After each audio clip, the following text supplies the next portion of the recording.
So here's the problem we have. Here is the top hinge for the Creality K1C printer. And this is what I mean by it froze. Here I am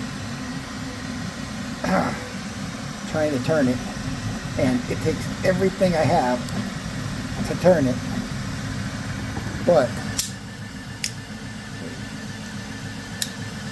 take pliers, and I'll even show you it takes pliers to do it. You gotta use pliers to turn.